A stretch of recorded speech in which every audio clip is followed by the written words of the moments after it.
Aaron, it's good to see you again, man. Good to see you. Which part of the world are you at today? Today I'm in Newport Beach, California. That's the wonderful part of the world. It's always sunny, bright, and good-looking people. Yeah, I tend to agree with that. Unfortunately, I don't get out of this house very much when I'm here, working a lot. What time do you get into, or what time do you start your work? Is it very early? Are you more of an early person, or are you more of a regular person?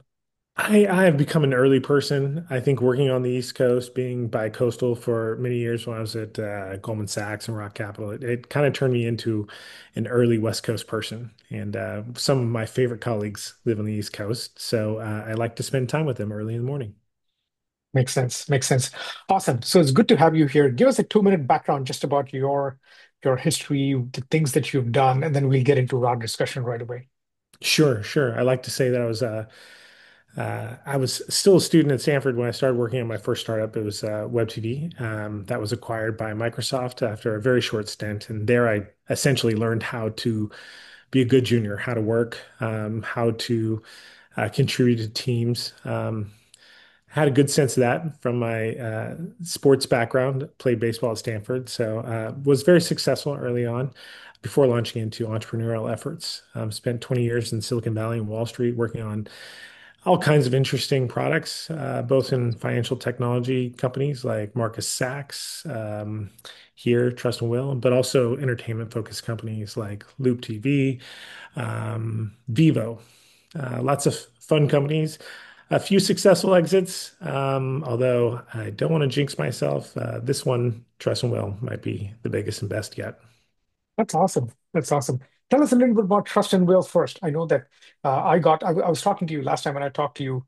Most of the people, such as me, would go to a lawyer, get their living trust done, then get a trust done, then get their will done, a whole bunch of other things. The process, and again, it's probably very few people in the Americas that actually do that in a serious enough fashion. Most people end up going into probate. I mean, probate still has a lot, right? So talk to us a little bit about trust and will, and then we'll go into GTM specifically. Sure.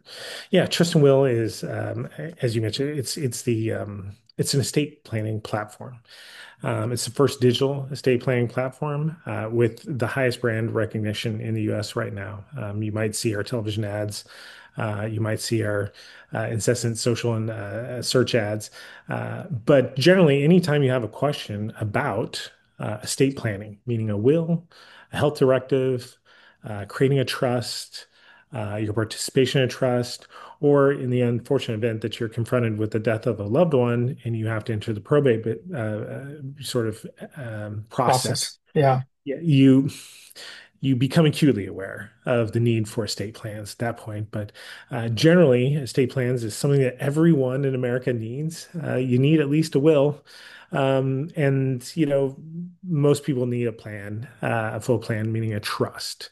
And there are lots of different types of trusts. And it's our job at Trust and Will to help to get you into the right trust, make sure everything that you have is going to the people and the places that you want it to go in the event of your death. Yeah. So how does the marketing for this work? It's not a very wonderful topic to come up in discussions. So you're not, I'm not envious of your job in any way, shape, or form. This is not an easy thing to market. Talk to me about how does go-to-market work for Trust and Will? Sure. It is difficult. So I came in a marketing position, but moved over into revenue operations. We have a wonderful CMO, Dale Sperling, who I work very closely with. Um, the go-to marketing effort here is evolved out of a long history of marketing and learning about independent channels. Now the company is in the process of learning how the channels influence each other, affect each other, so that we can continue to enjoy outstanding margins in our business and grow at the rate that we want to grow. The effort, though, is very much digital because it is a digital product. The television effort, that core component, is about raising brand awareness to make sure that our digital efforts are successful. Television has driven a lot of our customer acquisition, though. So that brand investment is well worth it in terms of customer acquisition. And so to have our efforts been fruitful with folks like QVC. And so the channel effort is not just purely advertising and marketing and earned media. It is, in fact, a lot of owned media. It is, in fact, partnerships and partnership referrals because we have very large distribution through 150 partnerships that have been assembled over the years. Okay. So primarily, you tend to work with a lot of partners to be able to get the word out. And are those partners legal firms, or are they accounting firms, or are they a mix of all of the above, or are Great people like question. wealth managers like Goldman Sachs and people like that? Great question. So there is some wealth management, but for the most part, it is financial advisory services, banks, credit unions. There are actual labor unions as well that have been very successful in rolling, estate plans as a benefit to their members. But in general, that tends to be the areas where distribution is focused. We have a growing population of attorneys who have been referring trust and will as well, and that's something we intend to support in a more productized fashion via our platform later this year. Got it. Okay. So now let's talk about GTM and revenue operations and operations in general. What does your role specifically focus on? You said operation. Well, your title is operations, but you also focus on revenue operations. Talk to me about that. What does that mean? And then we'll get into how does AI change your job? Sure. Revenue operations over the last 10 years has really sort of emerged as a sort of fundamental role inside of a business. That's not just business analytics and understanding what's going on with the business, but it is developing customers. It is working with customers to lift the LTV, lift the ARPU that you get from a group or a specific customer. And then it's about co-marketing efforts, operationalizing those as well. Now, within that is a broad set of services, such as member support, call centers, let's see, professional services. So people who reach out and create networks of service partners and vendors who work to satisfy, in our case, attorney needs. So referring attorney needs. There's a whole subset of revenue operations that's not specifically marketing in the context of customer acquisition and conversion. However, we do work very much to support those efforts down funnel. I think the fundamental difference in go-to-market more recently and in my job is that AI ops is becoming a whole new category and sector. And just the other day, it was actually Sunday. My boss texted me, our founders. They texted me and said, "Hey, have you seen this new job description? This is you." And the title was "The Emerging Role and Importance of AI Ops." Yeah, tell So me about AI ops. I'm hearing about it. This is the third time I heard for it just this week, in the last couple of days. yeah, it's kind of a hot topic. I think internally, there's folks who are predisposed to working with AI for either solutioning in fundamental business needs and issues, things that could typically be either classified as COGS or CapEx, and solutioning for those, creating greater savings and enhancing margin. But there's also the essentials of providing services where humans are not necessary to create and perform routine tasks or answer simple, easy questions. And so at Trust and Will, we have close to a dozen AI solutions embedded inside of our operations. And the oldest one, I think, is just turning 1 years old. So really, in the last 12 months, we have steadily inserted AI point solutions that are very specific to a need, like insights on customers, deriving insights directly from Zendesk. We use Syncly for that. There are a lot of places where you can inject AI to either extrapolate information in a rapid fashion, or feed and inform AI solutions that are interacting with your customers or professional customers, partners. Yeah, That's kind of the new sort of definition for AI ops.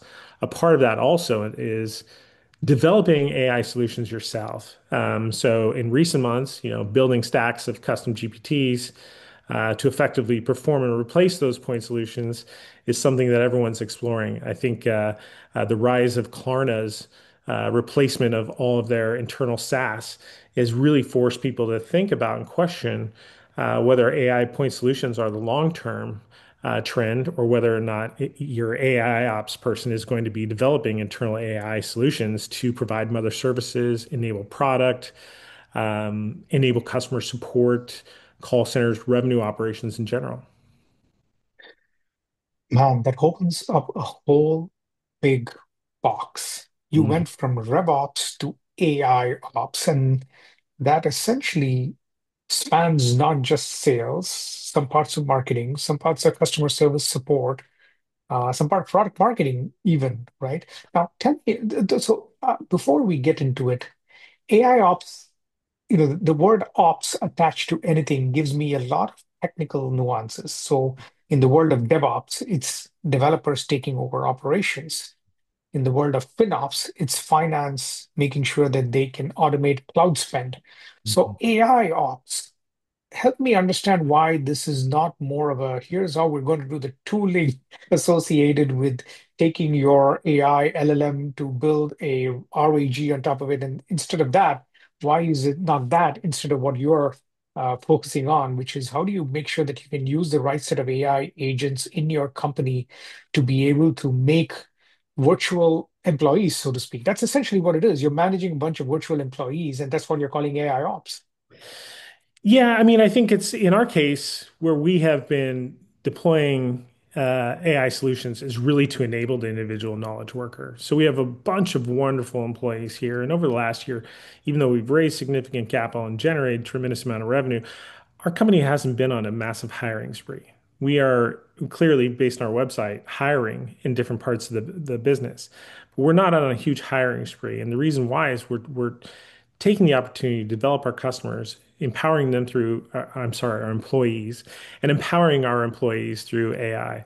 So somebody who has maybe been working in shipping of our physical goods, trusts, wills that get shipped and delivered to our customers, they have the opportunity to work with AI solutions, evaluate them, and even build their own custom solution to make sure that the software that generates the shipment is pulling from the right locations. That process is automated, and we can do things like extrapolate from customer queries, Zendesk tickets, even phone call transcriptions, exactly where that product is intended to go, and whether or not that product is receivable via the method that they choose, say FedEx.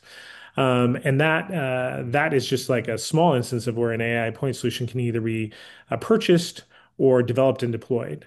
I think a year ago, we got strong encouragement from our investors and from our founders to go out and start pursuing this. And because I had a background in machine learning and AI from my time at Stata Labs, working for the great Rami Stata. I had a predisposition towards this and had been paying attention and following AI development for many years. My wife was in analyst relations at Grammarly, and now Dialpad, and her sort of keeping me abreast of what's going on in AI always kept AI in the back of my mind as I was thinking about operations. And what I've learned as a former CMO, COO, is that if you're not ahead of the curve, you're behind the curve. And so when the founders urged me ever so Yeah. slightly, I just jumped at the opportunity to start thinking about applications for AI inside of our business and how to create efficiencies. Because RevOps is really about taking responsibility for margin inside of an organization, margin in tooling, margin in MarTech stack, support stack, and creating optimizations. So when we engage with a tool like Woven, which I think there's a case study out there, we effectively doubled our conversion rate Wow. in email using Woven, and that was fantastic. But that was just the start of what we could do with them, and we're growing with them as they add new capabilities. We take advantage of it, we test it. Um, but the important thing to remember is it is a point solution. AI is developing really quickly, and if you can simply ask and instruct GPT to create you a product that does something, you should. You should always be trying to create those. And from our standpoint, as employees at Trust and Will, we are given the directive to all become product developers in the context of use Lovable. if you see a customer need or a new opportunity, create your own app experience as a prototype, share it with the product manager, and start engaging on how we could take advantage, how we could create and ship new things. So that's really kind of what what our company does, how we view AI. This is probably very similar to the thing that I've even seen, whether it's Toby Lutke at Shopify, uh, a lot of CEOs, including Fiverr CEO, Uber CEO, they've all been saying the same kind of thing, which is, hey, if you don't experiment, try, and find new ways to use AI to be able to do a much better job than what you're doing before, we're probably going to get automated, right? Which is, you're going to find very quickly that if you were doing the same thing that you did 2 years ago, 3 years ago, and not really looking for mechanisms to be able to create an outcome that is really 2x or 3x. The hope is 10x, but let's say it's even 2x with AI, then you're going to be left behind. Right? Those are the people that are going to get left behind very, very quickly. Even the most, productive people right now, they don't adopt and adapt to what AI does for them and can do for them. It ends up being in a very difficult spot. Yeah, it reminds me a lot of the different points. I'm old enough. I won't say you are, but I'm old enough to have lived through several technology innovation revolutions, really. First, the internet. I was born into that in Silicon Valley. Lived through Same that at here. Microsoft. Yeah, and then convergence in entertainment via the internet and digital media, and then later mobile. Yeah. I've worked on a ton of early mobile apps, including gaming apps. Won multiple app of the day feature placements, and then eventually here in AI. And the really interesting thing is we've been talking about AI in the context of machine learning and its capabilities in large language models for about 30 years. In sci-fi, probably longer than that. I think about The Piano Player, one of my favorite books, which is I think now 70 years old. But yeah, this this concept has been around for quite a while, and having sort of a deep background and understanding of machine learning heuristics and how that works is super important to understand where we are today. Oddly enough, I work with a great AI team, a little AI lab that we have over at Stanford, and I think about a lot about am I dated? Am I too old for these concepts? But working with these young people, they're super excited about working with me because of my knowledge, professional knowledge of machine learning goes back to before they were born. And Mm. these are young PhDs from MIT. And so they're super excited to work with me. And I'm excited to work with them. And I feel like if you have a lot of experience and domain expertise and you can conceptually grok what AI can do for you and you can be curious, the marketplace is tilted in favor of the experienced and advantaged employee. I feel sorry for the young folks that are coming up, and I've got two in college right now who have been using AI for much of their, college careers, and it's been super helpful for them. Um, but they don't have any real practical professional experience. And so directionally, how to apply AI is not something that comes natural to them, and they don't have the basic experience or expertise to be able to think critically about how to apply AI. And this is a fundamental challenge that looms for us in the burgeoning workforce that's just graduating. Yeah, no, I think the interesting part is the more I spent time working, the more I became a B2B person as Mhm. opposed to a B2C person. Early in my career, I was a B2C person, consumer things, because I understood those things because I had experiences with those. But the more you get into the environment, you start working with companies, you work with larger organizations such as HP, Microsoft, Amazon. That's when you get the experience to know, okay, all right, this thing that they're doing can be made better with whatever is it that I want to do, mobile apps, web apps, AI, whatever the case might be, right? But to Mhm. go through the experience is key. Otherwise, you don't really get to know what the hell you can automate. You're 100% right.